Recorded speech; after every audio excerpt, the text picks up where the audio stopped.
जय हिंद साथियों, आज से मैं आपको अष्टावक्र महागीता के बारे में वर्णन करूंगा। डेली में अष्टावक्र महागीता के जो श्लोक हैं वो उनका अर्थ बताऊंगा और उनकी व्याख्या भी करूंगा। सबसे पहले जो लोग नहीं जानते हो उनके लिए मैं बता दूं, अष्टावक्र महागीता किसे कहते हैं। एक ब्राह्मण मुनि थे जिनका नाम था अष्टावक्र। उनका शरीर 8 जगह से टेढ़ा था। उनका और राजा जनक का ब्रह्म ज्ञान को लेकर एक संवाद हुआ था। उसी संवाद के संक्षिप्त स्वरूप को अष्टावक्र महागीता कहा है। जिस प्रकार कुरुक्षेत्र में श्री कृष्ण ने अर्जुन को ज्ञान दिया था उसको श्रीमद् भगवद गीता कहते हैं। ठीक उसी प्रकार राजा जनक और अष्टावक्र के बीच में जो प्रश्न और उत्तर का जो संवाद हुआ था उसको अष्टावक्र महागीता कहते हैं। जो श्रीमद् भगवद गीता है उसको जब हम पूरा पढ़ लेते हैं तब जाके हमें मुक्ति का ज्ञान प्राप्त होता है।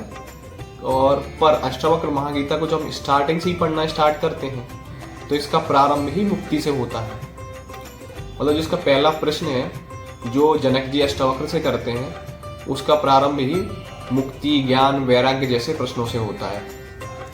तो आप समझ सकते हैं कि अष्टावक्र महागीता श्रीमद् भगवद गीता से कितनी शुद्ध और हम कह सकते हैं कि मतलब एक जो सत्य होता है, सत्य का प्योरेस्ट फॉर्म है ये। ऐसा मैं नहीं कह रहा हूँ, ऐसा जो बहुत बड़े दार्शनिक हुए हैं, आचार्य श्री रजनीश ओशो, स्वामी परमहंस जी और स्वामी विवेकानंद जी, इन्होंने इस ग्रंथ की बहुत तारीफ की है। इसलिए जो लोग अध्यात्म में रुचि रखते हैं जरूर पढ़ते हैं। तो मेरी भी रुचि अध्यात्म में बढ़ रही है, इसलिए मैं भी इस ग्रंथ को पढ़ने का प्रयास कर रहा हूँ। और हर दिन या जब भी हो मैं हर श्लोक का आपको एक अर्थ बताऊंगा और अर्थ के साथ एक व्याख्या भी दूंगा। जो मैं जो मेरे पास बुक है उससे जो भी मैं सीखूंगा वो मैं आपको एक्सप्लेन करूंगा। तो आइए स्टार्ट करते हैं पहले श्लोक से। जनक जी कहते हैं पहले श्लोक में, अष्टावक्र में ऐसा है, महागीता में आपको बता दूं, जनक जी प्रश्न करते हैं, अष्टावक्र उनके जवाब देते हैं। इसी का जो एक कन्वर्सेशन हुई है पूरी ब्रह्म ज्ञान को लेके, परम ज्ञान को लेके, वही इस बुक के अंदर है, अष्टावक्र महागीता के अंदर है। अब हर श्लोक को मैं आपको बताऊंगा, उसके बाद उसका अर्थ बताऊंगा, फिर उसकी एक छोटी सी व्याख्या दूंगा कि मतलब उनने जो प्रश्न किया है वो प्रश्न ऐसा क्यों किया है और अष्टावक्र ने अगर उसका जवाब दिया है तो अष्टावक्र ने उसको किस परिप्रेक्ष्य में जवाब दिया है। तो सबसे पहला श्लोक है जो जनक जी कहते हैं, जनक उवाच कथम ज्ञान वाप्नोति कथम मुक्तिर् भविष्यति वैराग्यम च कथम प्राप्त मेध द्रुब्रूहि मम प्रभो।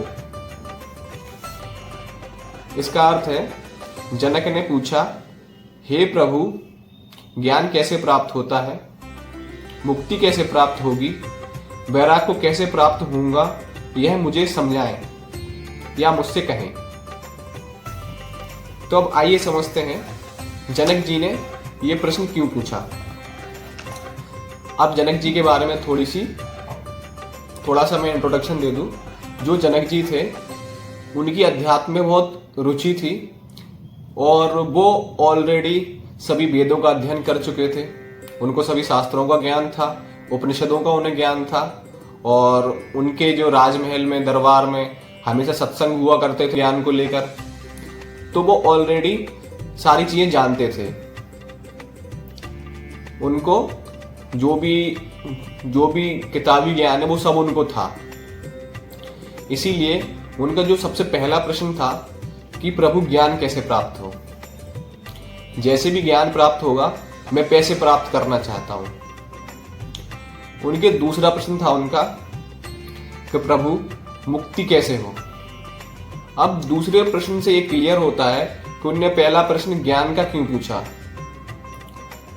तो दूसरे प्रश्न से क्लियर होता है कि उनको वो ज्ञान चाहिए जिस ज्ञान से उनकी मुक्ति हो। सांसारिक ज्ञान नहीं चाहिए उनको वो ज्ञान चाहिए मरण के बंधन से मुक्त हुआ जा सकता है। तो अब उनका तीसरा प्रश्न था कि प्रभु वैराग्य कैसे प्राप्त हो। अब यहां से क्लियर होता है कि बिना वैराग्य के ज्ञान तो प्राप्त हो नहीं सकता है। वैराग्य अर्थात त्याग करना चीजों का। वैराग्य जो शब्द है, इसके साथ हमेशा एक शब्द चलता है जिसको हम कहते हैं विवेक। विवेक बुद्धि की वो सार्थक शक्ति है जो हमें सही और गलत का डिफरेंस करना सिखाता है, ताकि हमें ये पता रहे कि क्या चीज सही है और क्या चीज गलत है। तो ये 3 प्रश्न थे जो जनक ने अष्टावक्र जी से करे हैं। अब अगले श्लोक में अष्टावक्र इसका जवाब देंगे।